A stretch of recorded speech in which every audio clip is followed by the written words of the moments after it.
Hello everyone, welcome back to my YouTube channel, Batis at Attorney Claire Castro. Today is July 28, 2026 at pag-usapan natin dahil ipinapakalat na po. Sa ngayon, nauuwi na ang dating Pangulo Duterte. Next week, from The Hague, at yan daw yata ang sinabi mismo ni Vice Presidente habang siya ay nandiyan dyan. Di ko na alam kung London ba to, The Hague na to, basta during the time na siya ay nagbabakasyon, nitong July lamang. Kasi ang kanyang travel authority ay July 16 to 31. Oo, talaga pong nakataon sa zona ng Pangulo. But anyway, si Vice Presidente naman, kasi anytime na gusto niya mangibang bansa ay talaga namang pumupunta at lumalarga at nagbabakasyon. Okay? Or siguro maybe nangangampanya. Okay? So anyway, mga titignan natin paano bang sinabi na ang dating Pangulong Duterte ay uuwi na sa susunod daw na linggo. Panoorin natin to.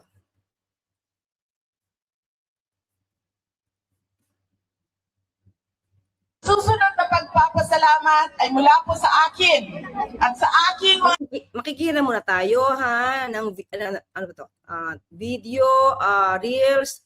Yan mahiram tayo muna. Pahiram po muna. Kasamahan sa Office of the Vice President sa inyong patuloy na pagtitiwala at suporta sa amin. Kahit na hirap yung opisina namin at maraming batikos at paninira sa OVP. Mula sa aming lahat, maraming...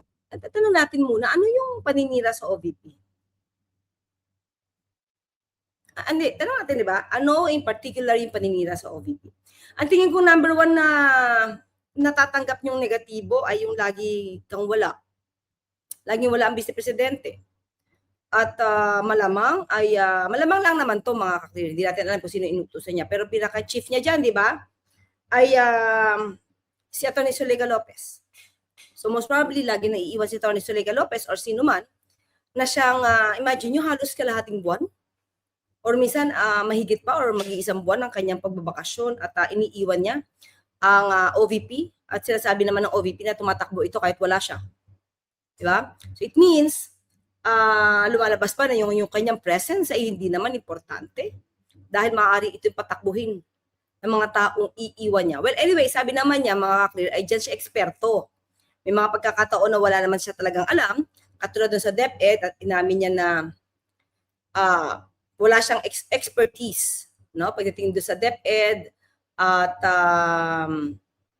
kailangan lang niyang magpukpok ng mga tao na uutusan niya. Inamin niya po yan na wala siyang alam doon sa curriculum. At matatag curriculum. At ibang tao ang gumawa, mga stakeholders. At siguro yung USEC yata niya dahil sa nakakautos niya, yun daw yata ang nagkaroon ng tumaas ang alta presyon. Kakautos niya. At doon naman daw siya eksperto sa kakapukpok lang ng mga tao. Pero di ba mahirap yun mga kaklinam? Pukpok ka lang ng pukpok sa tao, tapos yung ginagawa ng tao mo, di mo alam. Kasi, hindi mo inaaral, hindi ka rin naman eksperto. So, mahirap yun. Diba? Kasi baka dumating yung time na ang ibibigay sa yung information, hindi tama or naaabuso ka na. Well, anyway, pagdating naman siguro sa pondo, mas ikaw yung nakakaalam doon dahil ikaw namin nag-uutos kung saan dadalhin yung pondo sa yung security, di ba?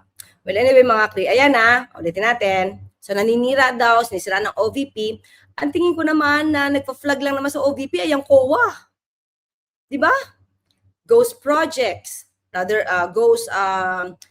ghost vouchers na kung hindi ito na-discover ni Secretary Sani Angara, milyones na naman mga ang mawawala sa pondo ng bayan.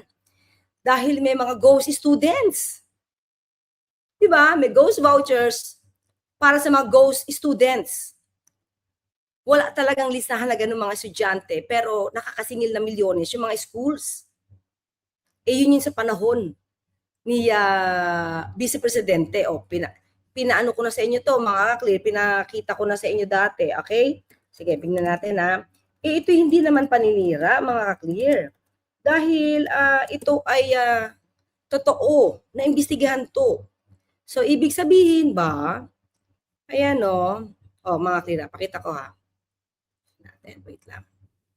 So, kung ito ay hindi na-discover, o nawala na naman yung pondo ng bayan. Ngayon, nagdi-discover sila, sasabihin naman nila, sinisiraan sila. The Philippine Audit Commission calls out the Education Department for including ghost students, ineligible beneficiaries, and students from prestigious private schools under its senior high school voucher program from 2022 to 2024. State auditors cited several cases where beneficiaries were absent during monitoring visits without satisfactory explanation from school officials. The commission also found cases where beneficiaries were listed as enrolled but were not able to attend classes since the start of the semester. Auditors further revealed that some beneficiaries were listed multiple times in the same school. Multiple times in the same school. So parang nagagatasan lang, mga ka-clear, ang gobyerno. Or listed in different participating schools. The COA says these lapses the program, but may result in the misallocation of public funds intended primarily in the same school or listed in different places since the start of the semester. Auditors further revealed that some beneficiaries were listed multiple times in the same school or listed in different participating schools. The COA says these lapses not only compromise the integrity of the program, but may result in the misallocation of public funds intended primarily to support underprivileged learners. Diba? Mga clear, 2022 to 2024. Paano yan? Ni VP Sara. Diba sabi nga, naaabuso ang pondo na instead na ibigay sa mga estudyanteng dapat na nabibigyan ng pondong ito, nagagamit sa ganitong klaseng pangungurakot. So, hindi naman ito paninira. Diba? Panahon to, DepEd. So, ibig sabihin, ganito lang naman yung ganito lang naman yung mga napa-flag sa OVP. Diba? Saka yung madalas niyang pagbabakasyon. Okay? Okay, so mga clear, ito, sinabi niya, balik tayo.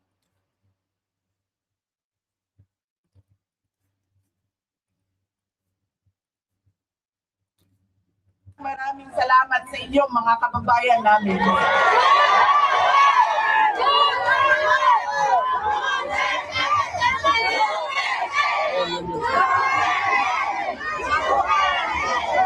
Ang susunod na pagpapasalamat, makikita ko po siya sa susunod na linggo. Mahal nating lahat at inaantay natin lahat ang kanyang paglabas at pag-uwi sa Pilipinas. Yon. So, doon pumasok, mga clear, yung isipa na uuwi si dati Pangulong Duterte next week. Pero kung mapapansin nyo sa kanyang mga sinabi, ang sabi niya, ang dapat ipagpasalamat ay makikita sila sa susunod na linggo. Diba? Ang mahal na Pangulo, sabi niya, at na hinihintay natin makabalik sa Pilipinas. Okay? Ulitin natin. Ang susunod na pagpapasalamat ay mula po sa akin. Wait lang, Makla. Wait lang. Okay. At sa aking mga kasamahan sa Office of the Vice President. Sa Ito.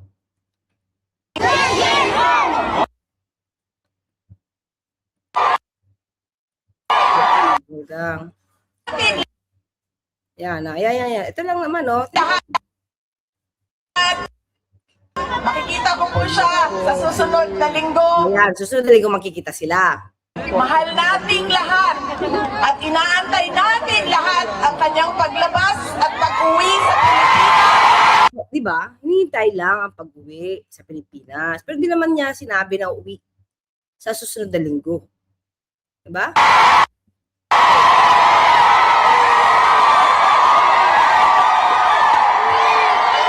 Diba? Well, anyway, kasi bakit? Mga ka-clear, kasi kung uuwi yan, hindi na yan magra-rally. Nagtatawag pa siya para sa rally ng kanyang ama. Says she will. Vice President Sara Duterte says she will attend a protest for her father, former President Rodrigo Duterte, in The Hague, Netherlands, ahead of his trial on charges of crimes against humanity. According to the vice Ahead of his trial. So may trial pa. See? So, baka nagkaroon lang sila ng hindi pagkakaintindi, 'di ba? So yung mga troll or yung mga DDS, baka iba yung pagkakaintindi sa sinabi ni Vice Presidente na iuuwi niya na next week ang kanyang ama. Kasi kaya siya nandiyan dyan eh, 'di ba? Kasi nga magkakaroon ng rally bago matuloy ang hearing. Vice President, Huh? according to charges of crimes against humanity. Again, Vice President Sara Duterte says she will attend a protest for her father, former President Rodrigo Duterte, in The Hague, Netherlands, ahead of his trial on charges of crimes against humanity. According to the Vice ahead of his trial. President, the protest will be held on July 29, right in front of the International Criminal Court's detention facility. She's currently in The Hague to visit her father. This is a Free Duterte Now rally, and we will talk. Alam niyo mga ka-clear, kasi di ba humiling sila, sabi nila every now and then hihingi sila at mag-motion sila for interim release. Pero hindi ba nila naisip na yung ginawa nila, pabor kay Senator Bato de la Rosa na pinatakas nila at ang nagpatakas dito ay matataas na opisyal pa sa Senado? Di ba nila naisip yun na ibig sabihin kayang-kaya nilang itago ang dating Pangulong Duterte kahit may pending case sa ICC. Di ba? Tapos ngayon sinasabi nila mabubuwag na yung ICC, kailangan buwagin yung ICC, kailangan ibalik dito yung si dating Pangulong Duterte. So, paano mag-grant ng ICC yung request for interim release? Yung salita mismo nila, yung mga panawagan nila, yan yung mga nakakasira mismo sa motion, no? Sa interes ni dating Pangulong Duterte para sa isang interim release. Sila mismo ang gumagawa ng kumbaga magiging failure yung kanilang request for temporary release ni dating Pangulong Duterte. Imagine ninyo, isang Senator Bato de la Rosa, senador pa lang yan, ay kaya nilang itago or ilabas, no? Protektahan habang habang ang warrant of arrest ay isuserve. Parang ang dating ay hahadlangan nila. Paano pa si dating Pangulong Duterte? So yun. So yung nangyari kay Senator Bato de la Rosa, definitely may effect yun dito kay dating Pangulong Duterte. Ngayon magrarally sila, Free Duterte Now. About the injustice that was done to President Rodrigo Duterte. Katulad niyan, pinag-uusapan nila injustice na ginawa di umano kay dating Pangulong Duterte. Pero di nila napapansin or hindi nila nababanggit yung injustice naman na nagawa doon sa mga pinatay. 'Di ba? Pinatay na di umano dahil sa utos ni dating Pangulong Duterte at umami naman siya na talaga siya nagpapapatay. At bago siya lumapag dito sa The Hague or sa Netherlands, inamin naman niya, nakakarguhin niya, responsibilidad niya, aakuin niya ang lahat na nangyari. Diba? Sabi naman niya yun. The Vice President says she informed her father about the rally during her visit to the detention center. She told him that while it might not help his case before the ICC, his supporters would at least be able to vent their anger. Yun, ito mga clear. Alam nila na hindi ito makakatulong o wala siyang effect sa ICC, wala siyang effect sa kaso. Pero ano ang ipapakita dito? Gusto nilang galitin. Gusto nilang galitin ang tao using some false narratives. Gamitin yung mga fake news o yung sarili nilang kwento na kumbaga nagkaroon ng diskusyon na ihatid na yan, patuloy sa kidnapping, at pamumulitika, lahat yan ay ginamit na mismo na depensa nila sa ICC. Pero di ba hindi umubra? Denied. So, ang mga kababayan kasi natin ngayon, siguro lalo-lalo na yung kanyang mga kaalyado at yung mga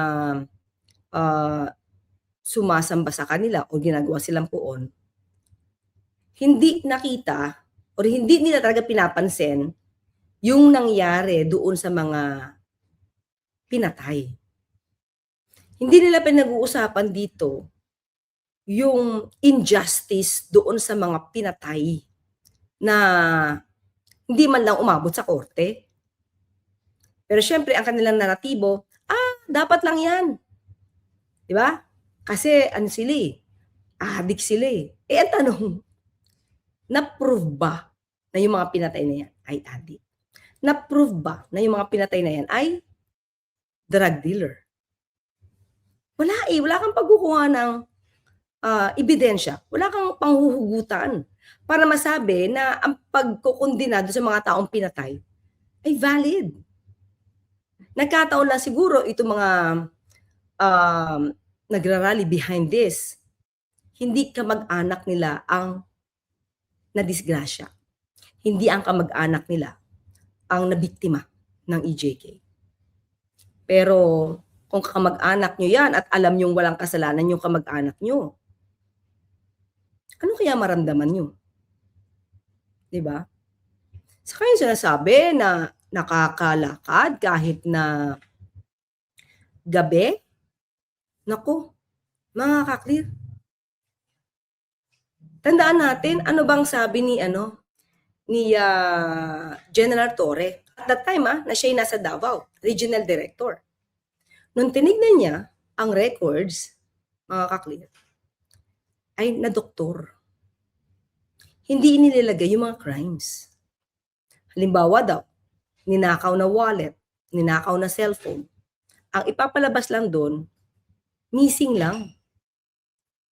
Hindi ninakaw. So, hindi siya crime kung missing lang. So, yun mga ka-clear. Yun yung isiniwalat dati ni General Torre. Yun ang nakita niya na records dito sa Davao City. So, marami. Di ba? Sa pagkukumpara, sabi, mas bumaba ang crime rate sa panahon ngayon at sa kasalukuyang pamumuno din. Maliban kay General Torre, sa pamumuno din ni General Nartates. So siguro, records na lang ang pagbatayan. Hindi yung pinoflaunt ng kanilang mga kaalyado na malinis noong panahon ni Pangulong Duterte. Kasi yung mga krimen sa Pogo ay hindi naman agad na report. 'Di ba? Yung pagmamaltrato doon, yung human trafficking doon, yung pagpapalsipika, mga birth certificates. Sa panahon niya yun. Ni dating Pangulong Duterte. Mas dumami, 'di ba? Ang mga nabibiktima ng Pogo noong panahon nila. O ba't hindi yun na pagtutuunan ng pansin? Well, anyway, mga clear, lumalabas dito, 'di ba, na hindi naman makakauwi si dating Pangulong Duterte next week kasi nga magrarally pa sila.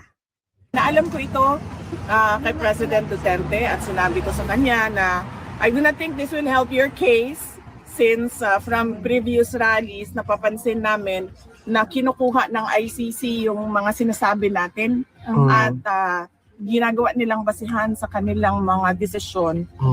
And Di ba? Yung sasabi ko kanina, mga ka-clear. Yung binabanggit nila about kidnapping, about doon sa jailbreak. Kasi yung intensyon. Nakita mo yung intensyon, nakita mo yung nasa puso nila, nakita mo yung nasa isip nila, at di man nila ginawa yung jailbreak kay dating Pangulong Duterte. Nagawa naman nila, in a way, pabor kay Senator Bato na co-perpetrator ni dating Pangulong Duterte sa kasong crimes against humanity. So kaya, di ba? Kaya nilang gawin. And he said na bakit pa kayo mag-rally? What for? Sabi ko, para lang malabas namin yung galit namin. O yun, mga ka-clear, di ba? So, politika to. Para maipakita ulit sa mga tao na, hindi nagiging mapanuri, pag nadinig na naman ito, gagalitin na naman nila. Diba? Gagalitin na naman nila ang mga Pilipino, inosenteng maaaring maniwala sa kanilang mga naratibo. Yun lang yun.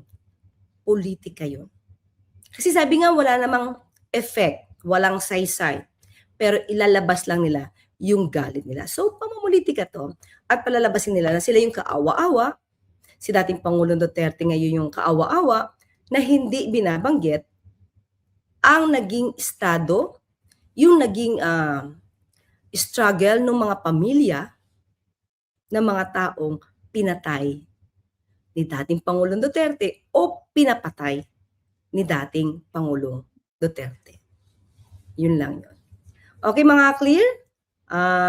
Try natin mag-live stream mamaya.